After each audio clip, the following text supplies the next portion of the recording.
Sound check. Sounds good. But what do I know? Good morning. Good morning. So today is the final of a series of 10 talks that I've been giving on the principles that Dr. Wayne Dyer set forth that he called 10 principles for manifesting with your mind. Top 10 principles. Sorry, got that. I love these topics. I love these explorations into areas of our spiritual growth that maybe we don't normally go there. So this last principle is entitled, Wisdom is Avoiding All Thoughts That Are Weakening You. This short sentence sounds to me very much like the old Nike commercial that said, just do it. Just do it. Doesn't tell us how to do it, just that we're supposed to do it.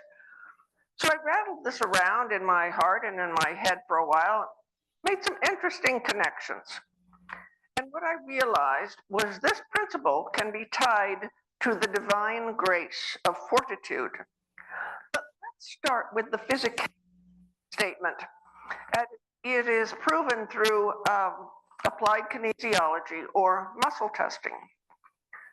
Things that weaken us can be diagnosed with muscle testing, which is a diagnostic technique used in alternative medicine and chiropractic, and involves testing muscles, testing the muscle strength to identify illness or choose treatments.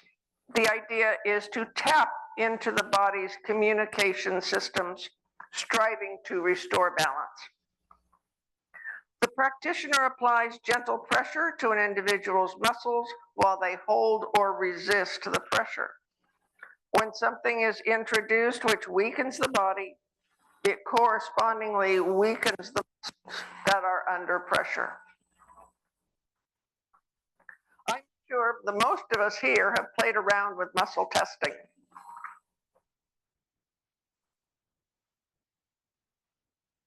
Are we good? Thank you, Paula. Who always played around with muscle testing? Testing allergies, nutritional supplements, all sorts of fun. It's a fun process. It's an interesting process. So when Dr. Dyer says that wisdom is avoiding all thoughts that are weakening you, we can prove this using our muscle testing. He said that if we have a thought of shame or guilt, it will weaken our muscles, which includes weakening our heart, which is a muscle. It is as simple as it is complex. Thoughts that are not uplifting will weaken and disempower. Dr. Dyer pointed out that if a child is raised in shame and guilt, every time they think those thoughts of shame and guilt, it will weaken them.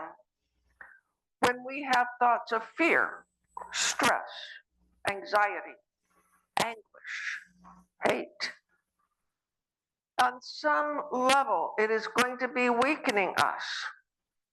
When these disempowering thoughts work their way into our mind and our heart, this simple reminder encourages us to shift the focus of our thoughts to something that is more positive and empowering. But let's take Dr. Dyer's principle one step further. Studies have actually shown that prolonged negative thinking weakens our brain's ability to reason, to think things through, to form new memories. Negative thinking drains our brain's resources, and negativity breeds more negativity. Or more succinctly, thoughts have power. Buddhism teaches that the words have power to both heal and to destroy, and that the way we use words can significantly impact our lives and the lives of others. In Buddhism, it is called right speech, and we are encouraged to be mindful, to be kind, to be truthful. But how do we shift our thoughts? We We understand that our words have power, negatively and positively, including words unsaid, the words we use to ourselves in our inner self dialogue. The difficult part comes in changing a lifetime of patterns of speech and responses. This is where we need a little bit of extra help, which is available through divine grace, especially the divine grace of fortitude. But what is divine grace? Grace is a mystical substance which can only be experienced, as it is impossible to understand with our human mind. Grace is that little voice that whispers to us in charged situations. Are you sure you want to do that? Are you sure you want to say that? Yes, go away. Come on, guys, it was funnier than that. Reference to divine grace is found in many spiritual traditions, Catholicism, Christianity to be sure, but also in Hinduism and Judaism. Divine grace is from God, freely available to all, an ever-flowing energy source. It surrounds us always, and all we need to do is reach out and grab it and open up our heart. Paramahansa Yogananda, in his book, The Essence of Self-Realization, says this of grace. God's grace flows into us the more we open ourselves to God. It doesn't come to us from outside. It is the operation from within, for God is within, not without. God is not separate. The more we live in soul consciousness, the more God's grace is available to us. When we allow God's grace to guide our actions, we approach challenges with a spirit of cooperation rather than judgment. We extend patience and understanding to others who are struggling. And grace reminds us that our worth is not defined by our performance or achievements, but by God's love. When we remember this all-encompassing love, it sets us free. Grace transforms our daily lives. Transforms our lives in subtle ways, shaping us into individuals who reflect the love that God is. Divine grace is unconditional, and being unconditional, we are then charged to extend and share it with others. This can be challenging, yes. Like a little child, sometimes we want to hold that grace in our hearts. Mine, mine, mine. And yet, it is only through the sharing that grace grows exponentially. It's a mystery. The more we give, the more we make room for grace. But really, what is it? What is it? It's a mystery.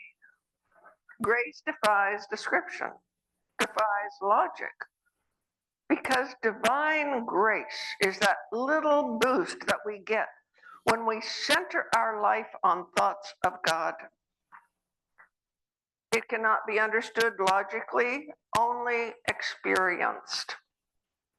I'm sure that we have all had times in our lives when we received a little bit of a deeper understanding, an aha moment, a thought dropped into our consciousness at just the right time, the right word said, and we heard it. Something just showed up. This is divine grace. Carolyn Meese has a wonderful definition of grace in her book, Defy Gravity. She says that grace is not just a vague, divine substance. Grace is a spiritual force that is beyond the grasp of reason. It's not logical or rational or an intellectual power that can be contained within one clear definition. It needs to be experienced, recognized by the individual from within, in the same way that authentic inner guidance is deeply understood to be genuine. It is a divine power, a divine force, always surrounds us. There are many types of grace, many. One, though, is the grace of fortitude. And here is where we cycle back to our statement of thoughts that weaken us. Sometimes we need help to sort them out and deal with them. The divine grace of fortitude is more than courage. It goes beyond standing up for ourselves. It goes beyond the strength to bear misfortune and pain. This divine grace of fortitude is that little something extra, that additional shot that gives us the ability to transcend what we thought we could not do, to bear what we thought we could not bear, to continue when we thought all was lost. The divine grace of fortitude helps us to keep steady in chaos and uncertainty. It helps to give us wisdom and strength to change thoughts that weaken us. The divine grace of fortitude is clearly present in one of my heroes, Nelson Mandela. Nelson Mandela was born in South Africa in 1918. Both of his parents were illiterate, but his mother, being a devout Christian, sent him to the local Methodist school when he was 7. And there he developed a love of African history. Of course, all of the schools he attended were for Blacks only. After graduation from the Methodist secondary school, he attended university and studied law, where he became involved in anti-colonial and African nationalist policies. Hoping to change the current oppressive regime which governed South Africa at the time, he worked within the groups that were forming to make this change in South Africa. He advocated liberation without bloodshed, but bloodshed did happen. And he was repeatedly arrested for sedition and treason and eventually found guilty and sentenced to prison. At his trial, he said, "I have fought against white domination, and I have fought against Black domination." And so even at this point, he is fighting for equality, not segregation, not separateness. He's fought against the domination. I have cherished the ideal of a democratic and free society in which all persons will live together in harmony with equal opportunities. It is an ideal which I hope to live for and to see realized, but if needed, it is an ideal which I am prepared to die for. Mandela served 27 years in prison. Many of those years he was housed in a prison cell measuring 8 feet by 7 feet with a straw mat on the floor on which to sleep. He was verbally and physically abused. Newspapers were forbidden to him. He was able to get 2 visits a year and 2 very much censored letters each year. I remember his release from prison on February 11, 1990, and I watched it on television absolutely in awe. He was driven through the crowds to Cape Town City Hall and gave a speech declaring his commitment to peace and reconciliation.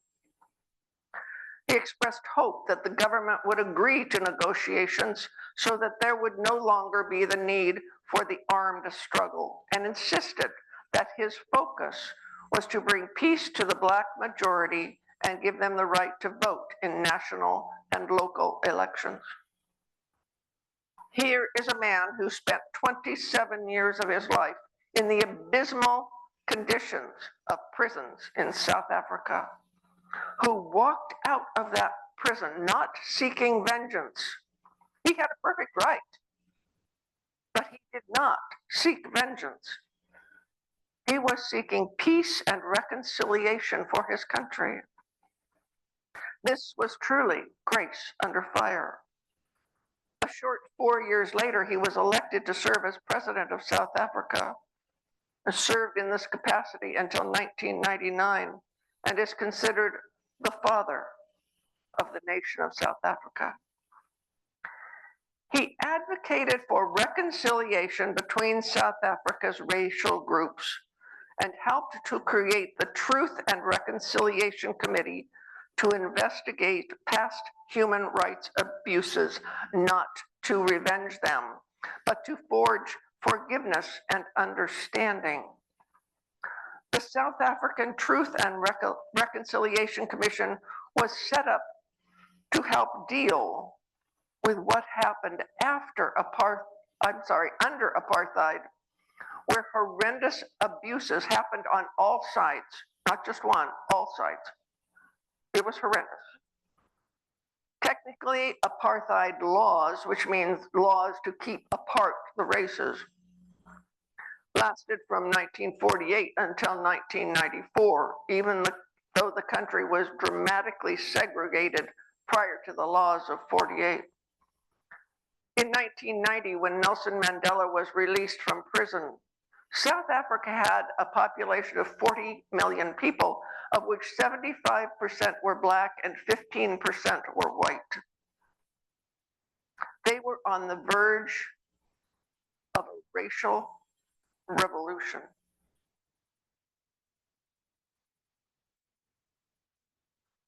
But the Civil War did not happen due to the work of Nelson Mandela and individuals like him, Desmond Tutu being another one. Reconciliation, not revenge. Forgiveness, compassion, understanding. Nelson Mandela understood that if he held hate in his heart, if he held revenge in his heart, those thoughts would keep him in a prison for the rest of his life. And he exemplified the divine grace of fortitude. He said, "Do not judge me by my successes. Judge me by how many times I fell down and got back up again." He also said, "I learned that courage was not the absence of fear, but the triumph over it. The brave man is not he who does not feel afraid, but he who conquers fear." Thoughts that disempower, thoughts that empower. It may seem that I have moved some distance away from Dr. Dyer's quote, "Wisdom is avoiding all thoughts that are weakening you." And yet, it is not just about changing our thoughts.